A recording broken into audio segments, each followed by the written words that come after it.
Mari kita bersama-sama membuka Alkitab dari Lukas pasal yang ke-19. Lukas pasal yang ke-19. Di Lukas pasal 19 itu dari ayat 12 sampai 27, Tuhan Yesus mengemukakan suatu perumpamaan, satu kisah yang menjadi perumpamaan mengenai uang mina. Seorang bangsawan yang hendak dinobatkan sebagai raja di negeri yang jauh. Orang-orang sebangsanya tidak setuju. Bangsawan tersebut dinobatkan menjadi raja. Nah, bangsawan ini sebelum pergi, ia memberikan mina kepada hamba-hambanya. Masing-masing satu mina. Nah, sepulang bangsawan ini, saudara, dari negeri yang jauh tersebut, dia meminta pertanggungjawaban hamba-hamba yang diberi uang mina tersebut. Ada yang menggandakan sampai 10 mina, ada yang menggandakan sampai 5 mina, ada yang menggandakan 2 mina, tetapi ada yang tidak menggandakan sama sekali. Lalu ada pernyataan yang tegas, keras di dalam ayat yang ke-27. Demikian firman Tuhan. Akan tetapi semua seteruku ini yang tidak suka aku menjadi rajanya, bawalah mereka kemari dan bunuhlah mereka di depan mataku. Saudara sekalian, jelas bangsawan ini menunjuk Tuhan Yesus. Bangsawan itu adalah Tuhan Yesus. Coba perhatikan ucapannya. Akan tetapi semua seteruku ini yang tidak suka aku menjadi rajanya, bawalah mereka kemari dan bunuhlah mereka di depan mataku. Saudaraku sekalian, perumpamaan ini memberikan pelajaran yang sangat berharga kepada kita. Memuat kebenaran mengenai bagaimana sepantasnya orang menerima Tuhan Yesus sebagai raja atau sebagai penguasa. Selama ini, saudaraku, betapa mudahnya orang Kristen mengaku bahwa ia telah menerima Yesus sebagai Tuhan. Mengertikah saudara apa maksud menerima Yesus sebagai Tuhan itu?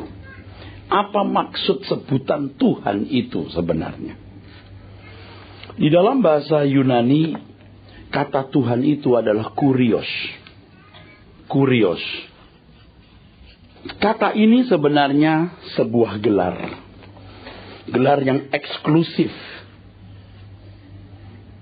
yang pernah disandang oleh seorang pendekar perang yang terkenal dari Yunani, yaitu Alexander Agung atau Alexander the Great.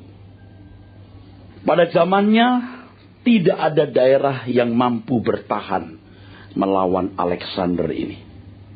Semua wilayah yang diperangi mampu ditaklukkan.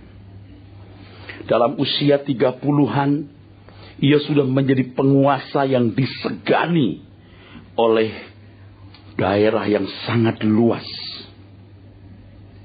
Saudara, ketika Tuhan Yesus datang ke dunia dengan mengenakan tubuh daging seperti kita, memang secara politis Roma yang menguasai dunia. Tetapi secara budaya Yunani yang masih menguasainya. Jadi jangan heran kalau bahasa pengantara adalah bahasa Yunani koine. Ini luar biasa.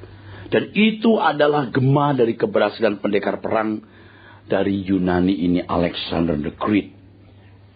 Ia memiliki gelar ini, kurios, yang artinya sang penguasa.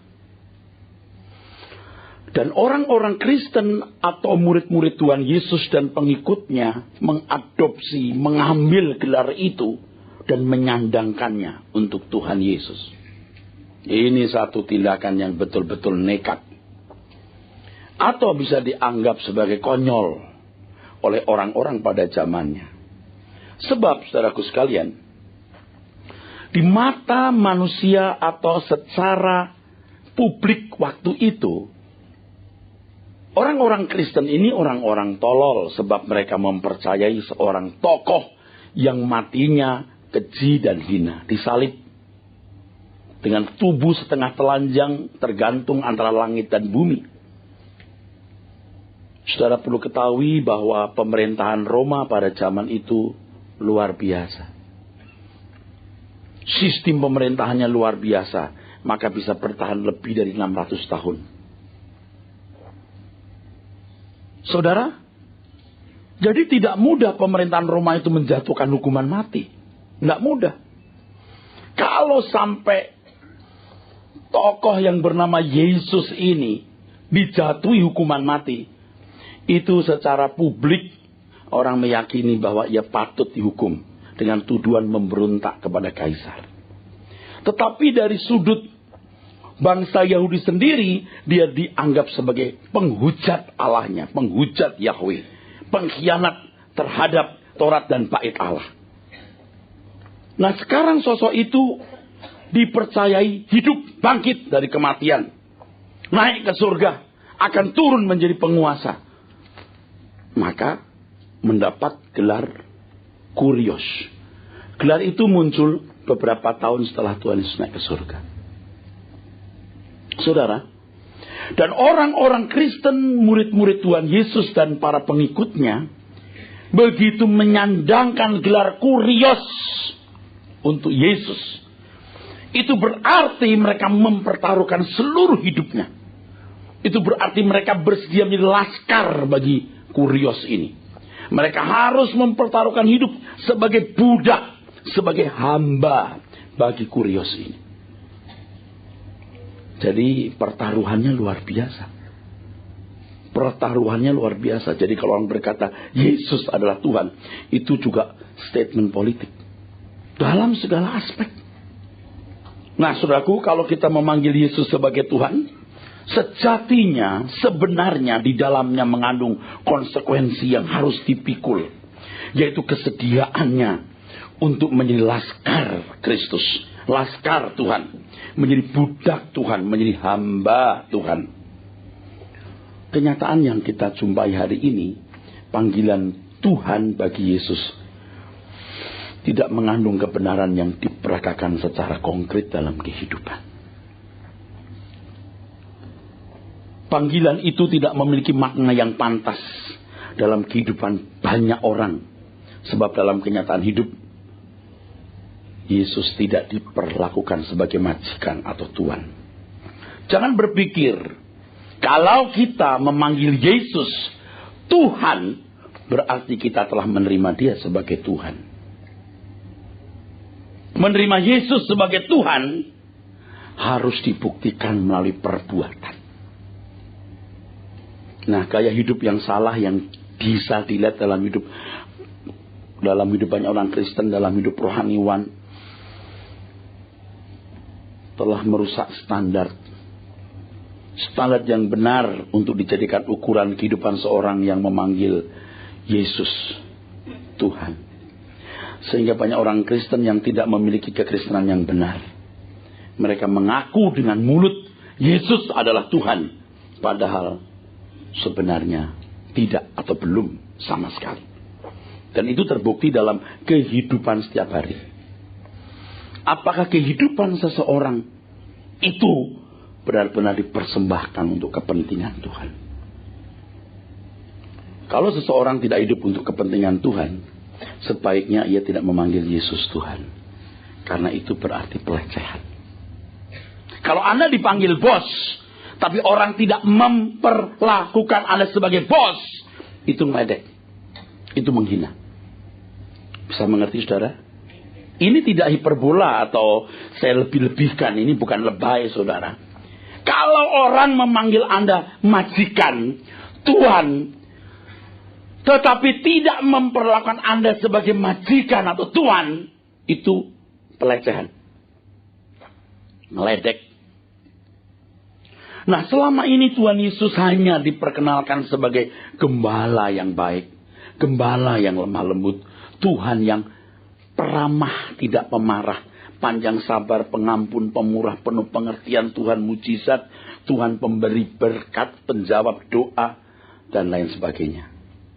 Dengan pemberitaan seperti ini, pada dasarnya umat dijanjikan memperoleh keuntungan. Dan biasanya fokusnya pada pemenuhan kebutuhan jasmani. Dan kalau jujur, pemuasan keinginan-keinginan manusia selama hidup di dunia. Sekilas hal ini kelihatannya baik, penuh kasih, perhatian kepada jemaat.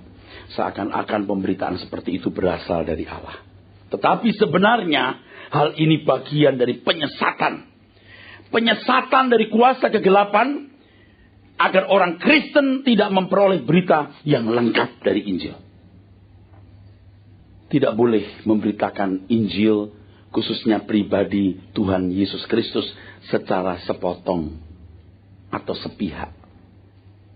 Ya, harus diberitakan secara lengkap atau utuh.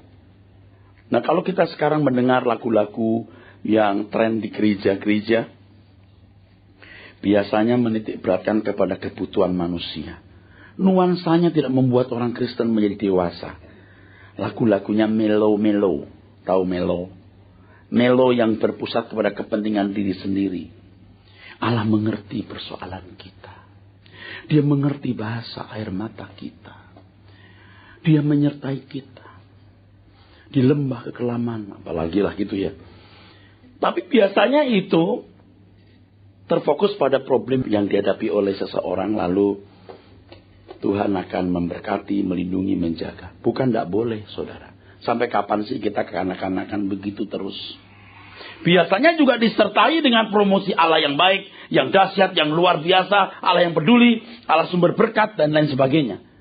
Di situ ada usaha mengeruk sebanyak-banyaknya berkat jasmani untuk kehidupan selama di dunia ini. Bahkan ada indikasi untuk menjadikan dunia ini kerajaan yang nyaman atau firdaus di bumi.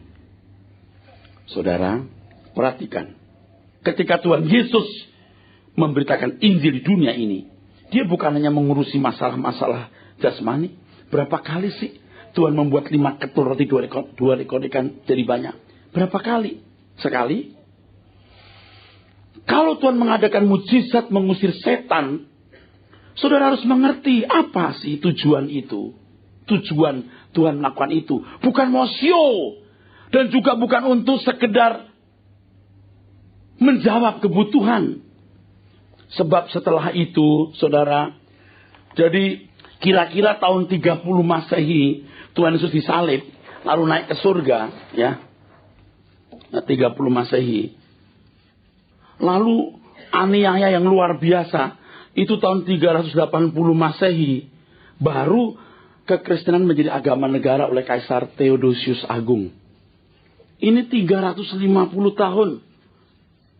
Nyaris gak ada mujizat. Nyaris. Orang Kristen teraniaya dari lahir sampai mati. Masuk penjara, dibakar. Masuk gua, singa, dipancung. Ini. Anda bisa ngerti maksud saya ini? Harus cerdas. Ratusan tahun mereka hidup dalam kesulitan yang luar biasa. Dan Tuhan seperti tidak berdaya menolong, melindungi umatnya. Seperti gak berdaya. Nah, kenapa Tuhan buat mujizat waktu itu? Saudara, Tuhan Yesus itu dikenal sebagai anak Pak Yusuf tukang kayu. Mamanya dikenal, saudara-saudaranya juga ada. Bagaimana mau mengajarkan kebenaran? Bagaimana memberitakan Injil? Harus ada tanda-tanda, ya. Tanda-tandanya akan menyertai orang percaya. Dalam bahasa Yunani, semeion. Semeion ini artinya petunjuk arah. Bukan tujuan, petunjuk arah. hendak digiring atau diarahkan atau dibawa kemana. Ini semeion.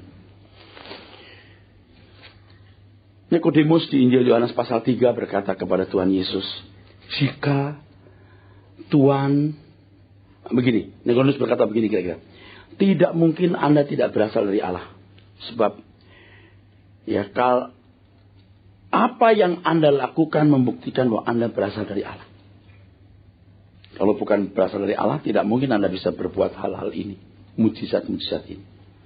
Di balik mujizat, di balik pemenuhan kebutuhan jasmani, ya, di balik perkara ajaib yang Tuhan Yesus lakukan, ada agenda yang jauh lebih besar. Ada agenda yang jauh lebih bernilai. Ia mau memberitakan berita Injil agar umat menemukan kerajaan Allah, manusia dikembalikan menjadi milik Tuhan, dikembalikan kepada rancangan Allah yang semula, dan suatu hari akan mendiami langit baru, bumi baru, kerajaan Bapa di surga. Nah, saudara mengerti? Amin. Halo? Jadi kalau kita sekarang melihat, saudara, ada kelompok-kelompok komunitas Kristen yang terlalu menekankan hal itu tanpa mengerti maksudnya. Ya, kita maklum. Dan itu sebenarnya bukan salah sama sekali. Sebab bagi jemaat baru hal itu memang dibutuhkan. Kalau jemaat baru kan masalahnya pola berpikirnya begitu. Dulu sebelum jadi Kristen kan urusannya dengan dewa atau Allah yang disembah adalah urusan asas manfaat. Urusan minta tolong, saudara. Iya kan? Iya. Tapi setelah menjadi Kristen sekian lama, dia harus mulai mengenal Yesus sebagai Tuhan. Sebab ini merupakan persiapan. Orang yang tidak mengaku aku sebagai raja, bawa kemari bunuh depan mataku. Itu masalahnya. Nah, saudara bisa mengerti bagaimana begitu banyak orang Kristen yang hanya diarahkan untuk bisa memanfaatkan Tuhan, mengalami mujizat kebaikan Tuhan, tanpa belajar siapa dia, apa kehendaknya untuk dimengerti. Tanpa diajarkan kebenaran untuk hidup di dalam kepatuhan kepada majikan sang kurios ini. Coba, betapa mengerikan. Nah, pemberitaan Injil yang hanya menekankan satu aspek dari keberadaan Tuhan Yesus tadi, yaitu pemenuhan kebutuhan jasmani, itu akan memperbodoh umat. Bahkan menyesatkan umat Kristen. Tetapi hal ini sangat diterima, bahkan dicari. Mengapa? Sebab ini dipandang sesuai dengan kebutuhan masyarakat hari ini. Masyarakat yang materialistis, artinya harta kekayaan menjadi nilai tertinggi kehidupan. Anda jangan berkata, oh saya nggak begitu Pak. Enggak, rata-rata begitu. Anda merubah itu perlu waktu. Harus mendengar suara kebenaran dengan rajin baru bisa luntur. Kalau enggak akan luntur. Enggak akan luntur. Nah, pengajaran yang sepihak seperti itu dibutuhkan, dicari. Karena manusia oportunis, mencari keuntungan diri sendiri dengan memanfaatkan pihak lain. Dan hampir semua manusia demikian keadaannya. Hal ini juga dipicu oleh kondisi dunia yang sulit oleh berbagai krisis. Menurut studi analisa sosiologi, di mana masyarakat menghadapi masalah, masyarakat menghadapi krisis, maka agama menjadi solusi yang dominan. Saudara, statement ini tidak bisa dibantah. Ketika masyarakat menghadapi krisis, maka agama menjadi solusi dominan. Orang berkiblat ke agama atau ke Tuhan. Jadi jangan heran kalau ada orang yang berbondong-bondong mencari Tuhan di tengah-tengah situasi kesulitan hidup seperti ini. Dan setan bisa memakai ini, saudara sekalian, untuk menyesatkan banyak orang. Menyesatkan banyak orang. Banyak orang, saudaraku sekalian, dalam kondisi krisis seperti ini, datang kepada Tuhan untuk menemukan jalan keluar, penyelesaian masalah-masalah dunia fana. Tetapi keselamatan versi Tuhan tidaklah demikian. Tuhan Yesus menyediakan keselamatan, saudaraku, dari api kekal dengan memberikan jalan bagaimana manusia dapat dikembalikan sesuai rencana Allah semula. Nah, kondisi ini bisa paralel, sinkron, sejajar atau analogi dengan kondisi bangsa Israel waktu itu. Ketika Tuhan Yesus datang, orang Israel sudah dijajah sekitar 150 tahun atau hampir 200 tahun oleh Roma, saudara. Ya, sudah dijajah begitu lama, mereka hidup dalam satu tekanan penjajahan Roma. Mereka sangat membutuhkan Mesias. Oleh karenanya mereka mengharapkan sosok kontroversi satu ini, Yesus, menjadi juru selamat. Oleh sebab itu beberapa kali ada satu kasus di mana Tuhan Yesus mau diangkat jadi raja, tapi Tuhan menolak. Nah, perumpamaan tentang bangsawan tadi itu dimunculkan Tuhan dengan satu latar belakang. Kita lihat latar belakangnya. Di Lukas pasal 19, ayat yang ke-11. Itu latar belakang mengapa Tuhan Yesus memberikan perumpamaan tersebut. Ya, ayo, mari. Untuk mereka yang mendengarkan dia di situ, untuk mereka yang mendengarkan, Yesus melanjutkan perkataannya dengan suatu perumpamaan. Sebab ia sudah dekat Yerusalem. Dia sudah dekat Yerusalem, terus. Dan mereka menyangka. Bahwa kerajaan Allah akan segera kelihatan. Nah, orang-orang Yahudi menyangka kerajaan Allah akan segera kelihatan. Nah, kalau saudara membaca Alkitab, saudara teruskan pembacaan itu. Ketika Tuhan Yesus masuk Yerusalem, mereka membuka jubah mereka, menghamparkan di jalan di mana keledai yang ditunggangi Tuhan Yesus lewat, saudara. Mereka itu luar biasa loh menghormati Tuhan Yesus. Tapi di balik penghormatan itu mereka punya hope. They had hope. Mereka punya harapan. Ini jadi juru selamat. Yang akan membawa bangsa Israel kepada zaman kejayaan seperti zaman Daud atau Salomo. Oleh sebab itu mereka berseru-seru kan, Hosana, Hosana. Nah, orang-orang Kristen sekarang tidak ngerti artinya Hosana. Hosana. Dia pikir memuji Tuhan. Salah, bro. Hosana itu artinya, Oh Lord help us. Oh Tuhan tolong kami. Kasihan deh. Dipikir sorakan pujian ini artinya, Oh Lord help us. Oh Lord, help us. Hosana, it means, Oh Lord, help us. Hosana, Oh Lord, help us. Itu maksudnya. Lalu mereka berkata, diberkatilah dia yang datang dalam nama Tuhan. Memuji-muji Tuhan Yesus, membangga-banggakan supaya dia tampil sebagai pahlawan. Itu maksudnya. Kalau Tuhan belum mengingatkan, Tuhan Yesus salah. Tuhan sudah ingat ini. Bangsawan itu mau ditahbiskan jadi raja di negeri yang jauh. Anda baca itu di Alkitab. Di Lukas 19 itu. Ayat 12, 13, 14, saudaraku. Bukan negeri ini. My kingdom is not from the earth. Kerajaanku bukan dari dunia ini. Nah, maksud Tuhan memberikan perumpamaan ini untuk mengarahkan umat agar tidak salah persepsi terhadap maksud utama kedatangan Tuhan Yesus. Nah, sekarang banyak pembicara malah menyelewengkan kebenaran ini, saudara. Ayo ikut Tuhan Yesus, engkau diberkati, engkau ditolong, engkau disembuhkan. Bukan tidak. Tapi itu bukan maksud utama, saudara. Bukan. Umat harus mengerti apa maksud utama kedatangan Tuhan Yesus ke dunia. Menunjukkan bahwa mereka harus menerima kerajaan Allah dan Tuhan Yesuslah kuriosnya yang belum ditahbiskan. Segala kuasa di surga di bumi dalam tanganku. Amin. Sebab Tuhan menang atas maut oleh karena ketaatannya kepada Bapa di surga.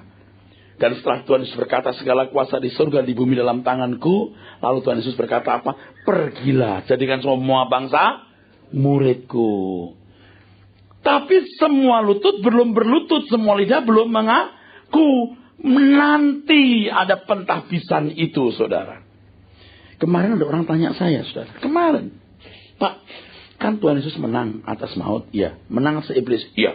Kok nggak dihabisin sekalian waktu itu? Oh, belum. Kenapa belum? Karena Tuhan Yesus harus mempersiapkan orang-orang yang menang seperti Dia menang. Orang-orang yang akan bersama-sama dengan Tuhan Yesus dalam kemuliaan.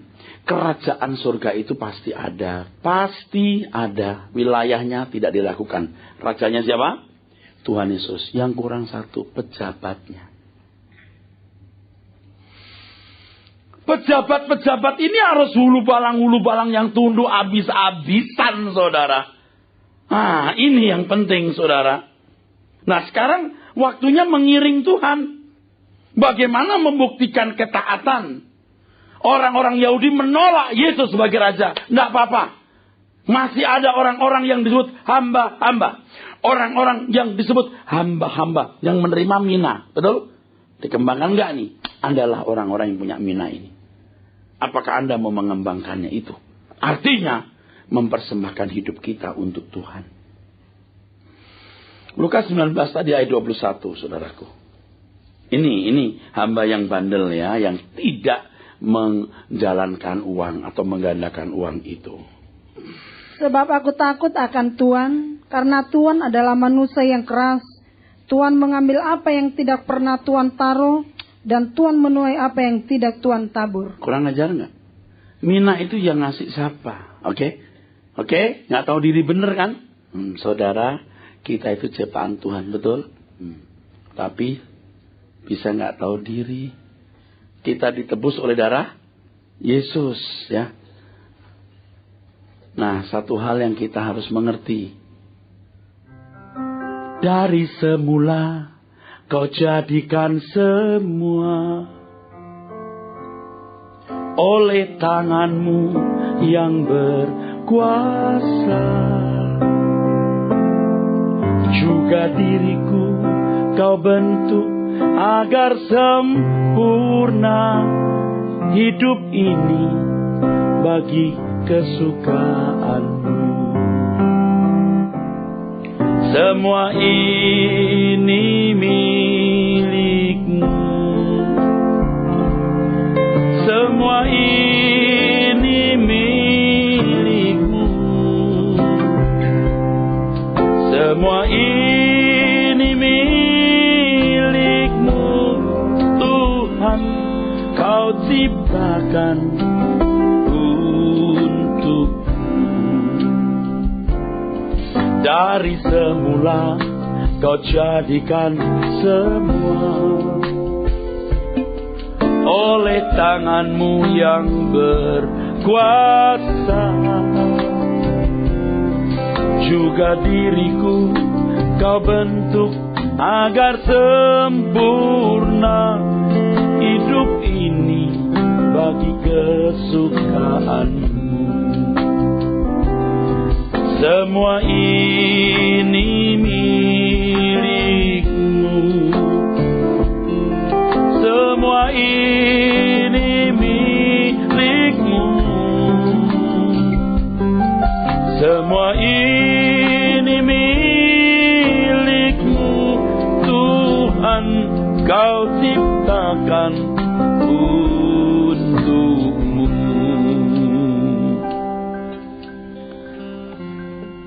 Oke.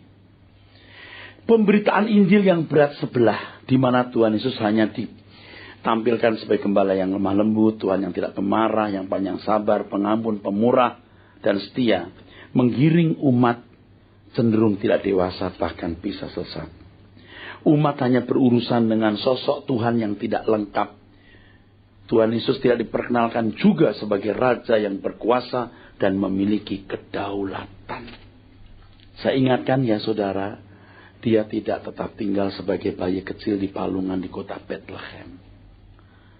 Dia tidak lagi pakai jubah yang terseok-seok di jalan-jalan Palestina. Dia tidak tergantung di kayu salib. Dan tidak terkubur mati di kuburan. Dia bangkit as a king. Pemberitaan yang berat sebelah ini merupakan penyesatan yang sangat sistematis dan meluas. Iblis memang sejak dulu memberitakan setengah kebenaran atau sebagian kebenaran. Hal itu cukup membuat manusia bisa binasa. Perhatikan bahwa barang palsu pasti dikemas seakan-akan asli. Sampai kadang-kadang orang tidak bisa bedakan mana asli, mana palsu. Demikian pula dengan hal rohani. Iblis menyamar sebagai malaikat terang. Dan memberitakan suatu berita yang seakan-akan berasal dari Allah. Tapi sebenarnya memutar balikkan kebenaran yang berdaya guna membinasakan umat. Tuhan Yesus sebagai Raja dalam kedaulatannya menghendaki orang yang memanggil dia Tuhan atau Kurios mengenal dia, mengerti kehendaknya dan melakukan apa yang dia ingini. Jadi saudaraku sekalian, Iblis mengajarkan bahwa umat tidak perlu mengenal dia dan mencari kehendaknya. Tidak perlu mengerti kehendaknya dengan serius, ya. Hal itu hanya dilakukan oleh pendeta saja, ya. Yang bisa berbicara dengan Tuhan, yang punya pengalaman-pengalaman yang luar biasa dengan Tuhan, yang punya visi-visi dari Tuhan langsung. Kalau jemaat enggak boleh, enggak perlu, ya. Dengar-dengar aja, ya, lalu didoakan kalau punya masalah. Itu setan tuh bikin begitu, Saudara. Umat didoakan saja, yang penting masih bergereja dan jangan lupa memberikan persepuluhan. Dan kalau sekarang saudara mendengar khotbah saya atau datang di tempat di mana saya menyampaikan firman, hampir tidak pernah saya mendoakan Anda punya masalah. Kenapa? Saudara harus mengenal Tuhan. Kita berdiri sama tinggi, duduk sama rendah, punya hak yang sama untuk mengenal Allah. Kalau ada pendeta bisa mendengar suara Tuhan, Anda juga bisa mendengar. Dan bisa membedakan dia benar-benar mendengar enggak. Kadang-kadang saya tidak ngerti ya. Jemaat kok jadi begitu, saudaraku. Tapi orang Indonesia memang begitu. Gampang dibodohi gitu, saudaraku. Kan di sini kan kulturnya orang timur itu menghormati tokoh-tokoh. Dari zaman dulu. Udah pengaruh feodal, pengaruh perdukunan gitu, saudara. Kalau dalam keluarga Allah, semua kita harus mengenal Allah yang benar, saudara. Punya pengalaman dengan Allah yang benar. Alkitab menunjukkan bahwa dia Raja yang memerintah dan setiap kita harus benar-benar mengenal dia. Dan setiap kita menemukan apa yang Allah kehendaki dalam hidupku untuk kulakukan. Harus.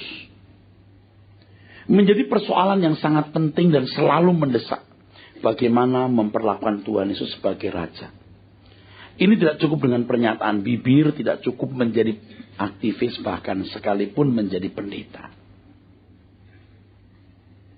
Seperti yang kita telah baca tadi, ya, mutlak memperlakukan dia sebagai Tuhan, sebagai Kurios. Lalu gimana? Kita memperlakukan dia sebagai Raja.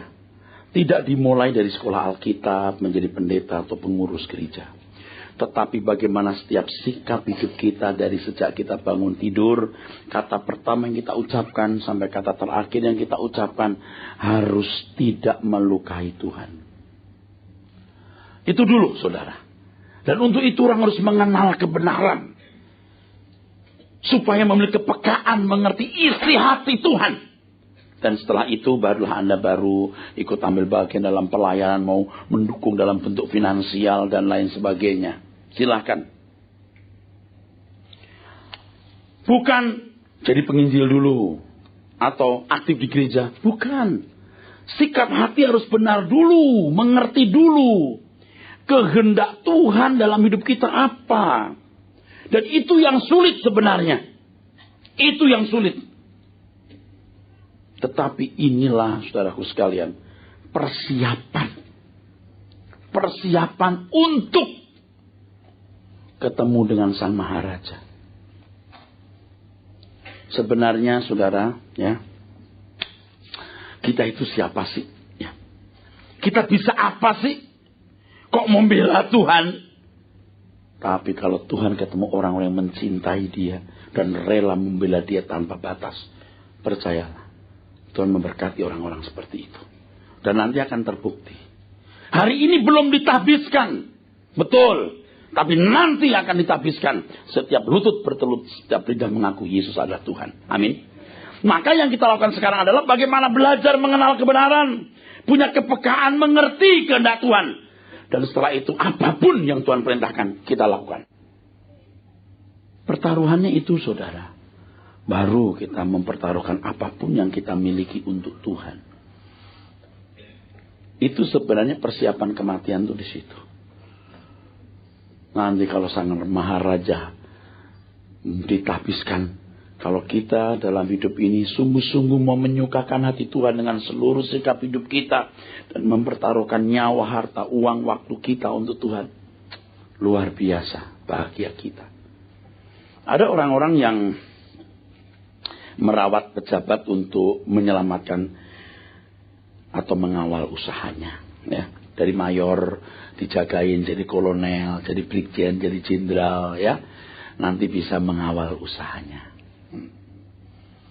Di mana-mana saudara, di seluruh dunia ini ada saja negara yang para pengusahanya harus dekat. Para pengusaha harus dekat dengan pejabat. Ganti pejabat, ganti rezim, ambruk. Di mana-mana ada.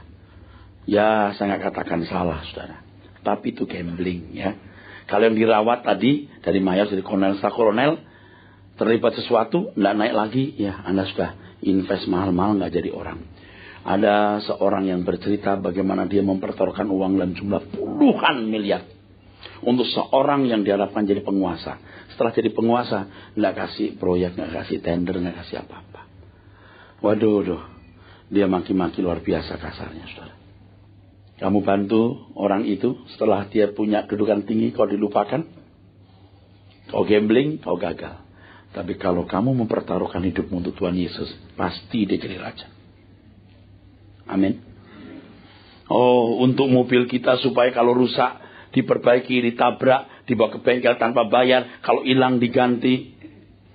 Untuk rumah supaya kalau kebakar atau ada apa-apa bisa diganti. Untuk kesehatan supaya kalau sakit ada yang menanggung. Asuransi. Padahal belum tentu mobil rusak atau hilang, belum tentu rumah kebakar atau kita sakit, masih gambling. Kita sudah pastikan asuransi. Kenapa untuk kematian Anda tidak mengasuransikan diri? Bodohnya manusia. Nah, saya ajarkan sekarang Anda mengasuransikan diri. Persiapkan kematianmu dengan mengenal raja dari segala raja itu. Gak akan rugi, saudara. Sebenarnya siapa kita sih bisa bela dia? Siapa sih bisa bela dia? Tapi kalau kita mau bela Tuhan, Tuhan berkenan. Jadi kalau ada anak umur 5 tahun, sok bela bapaknya nih. Bapaknya lagi ada masalah sama orang, wah dia begini. Apa lo? Ini papa gua. Apa lo? Padahal umur 5 tahun, lo gak bisa apa-apa nak. Tapi bela papanya, apa lo? Papanya seneng dibanding anak yang satu, narik-narik dompetnya. Dompet papa lu tarik-tarik kenapa? Jajan papa, beli gulali.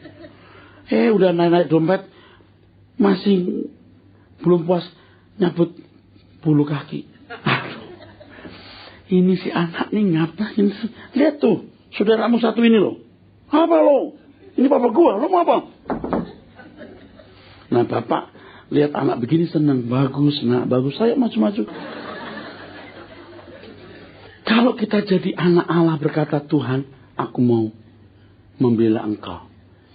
Aduh Tuhan pasti kasih pelor saudaraku. Akhir-akhir ini ada sedikit perubahan saudara dalam cara saya berdoa. Saya biasa berdoa, ambil gitar lalu berkata, Oh Lord, I want to serve you. I want to love you more than I love my soul. I want to serve you with all I am, Lord. Lama-lama saya takut ngomong begitu. Karena seakan-akan hati saya pada suara gini, cangkemmu, mulutmu. Kalau mau lebih tegas gini, bacot. Jangan ngomong tok, lakukan. Aduh, saya jadi tidak berani ngomong. Padahal menurut saya udah habis-habisan nih. Istri saya berkata begini, kamu itu ya, apa-apa untuk Tuhan, apa-apa untuk Tuhan. Kamu sendiri pelit untuk dirimu sendiri. Kamu beli gesper aja murah gitu, sampai copot waktu ngomong depan umum. Kamu beli yang bagus. Apa semua kamu kasih untuk Tuhan. Cuma satu yang gak kamu kasih. Ranjang ini. Istri paling tahu keadaan kita, saudara. Saya juga belum sempurna. Tapi kalau soal mencintai Tuhan, saya belajar mencintai Dia. Itu persiapan kematian saya. Dan saya mengajak saudara, tidak aneh-aneh kok. Anda pasti kok ada di pembaringan terakhir itu. Pasti. Pasti. Satu hal yang aku harus pahami, hari kematianku yang sudah pasti. Tak tahu kapan itu akan terjadi di perjalanan singkat hidup ini. Aku harus mempersiapkan diri saat yang indah, hari kematianku. Di pembaringan terakhirku nanti, sahabat sejati pasti menjemput. Saudara, saya sering datang ke gereja, sudah disiapin kopi kering di belakang. Jadi kayak kalau datang mesti bikin kopi, padahal itu tidak harus begitu, saudara. Saya datang udah kucuk-kucuk, ini pengusaha tapi begitu rendah hati gitu. Udah siapin kopi krim untuk gembala sidangnya. Begitu datang itu enggak pakai pikir, langsung saya minum. Kalau orang tanya, Pak bisa mati loh. Yakin nggak itu nggak membunuh Bapak? Enggak. Saya udah kenal lama, dia tidak meracuni saya. Enggak mungkin dia meracuni saya. Lagi pula saya udah sering minum kopinya nggak mati tahu. So I know, not just I believe. I believe it, no, I know it. Jadi kalau di ujung maut nanti di ruang ICU, yakin Pak selamat? Enggak, aku tahu.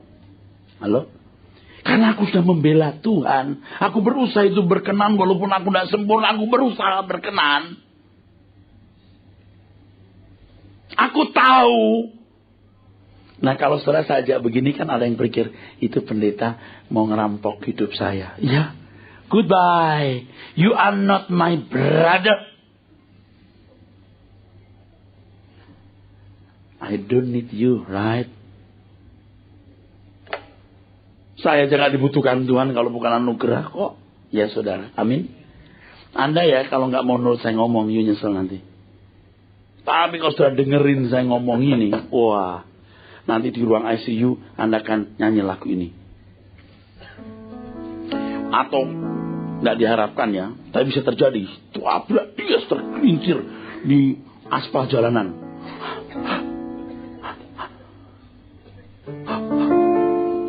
Di pembaringan terakhir aku berbisik, Tuhan Engkau ada di sini. Kaulah yang menemani, setia mendampingi di lembah akhir hayat ini. Ku menantikan apa yang telah Engkau janji, bawaku ke negeri abadi, di mana Engkau ada, aku juga di sana, teduh di dalam rumah Bapa. Terdengar bahana kidung surgawi, penghuni surga gegap memuji. Sanjungan bagi Sang Maharaja, iring berpulangnya hamba yang setia. Iring berpulangnya eras yang setia. Kan begitu saudara. Nah, mau nyari apa lagi? Hah? Halo? Ini hal yang paling prinsip dalam hidup saudaraku. Nah, persiapannya ini. Jadikan dia raja dalam hidupmu. Nah, pemberitaan Injil yang berat sebelah ini, di mana Tuhan Yesus hanya diperkenalkan sebagai gembala yang baik, yang lemah lembut, tidak pemarah, panjang sabar, pengampun, berat sebelah lah. Ini alat manipulasi oknum-oknum tertentu mengatasnamakan Tuhan mencari keuntungan pribadi. Tahu nggak ciri-ciri oknum begitu? Selalu mengesankan bahwa dia dekat dengan Tuhan. Perhatikan. Ini tidak menunjukkan ke pendeta mana-mana. Anda harus cerdas. Mengesankan dirinya itu dekat Tuhan. Mengesankan dirinya itu suci benar. Mengesankan bahwa ia bisa mendengar suara Tuhan. Bisa bertemu Tuhan. Dapat visi-visi dari Tuhan. Saya pernah dengar satu jemaat berkata begini. Wah, pimpinan kita sekarang lagi puasa 40 hari mau terima visi dari Tuhan. Puasanya di Israel. Aduh, ngapain sih begitu-begitu? Boleh puasa, iya. Tapi kenapa mesti orang semua pada tahu gitu loh? Untuk apa? Anda bisa ngerti maksud saya? Permainan palsu manusia begini mesti udah kebaca. Banyak orang mirip korban penyesatan oknum-oknum itu. Saudara, sekarang yang penting bagaimana mengenal Tuhan. Mengenal isi hatinya. Dan melakukan kehendaknya. Belajar. Ambil keputusan. You are my king, Lord. Jesus. Amin.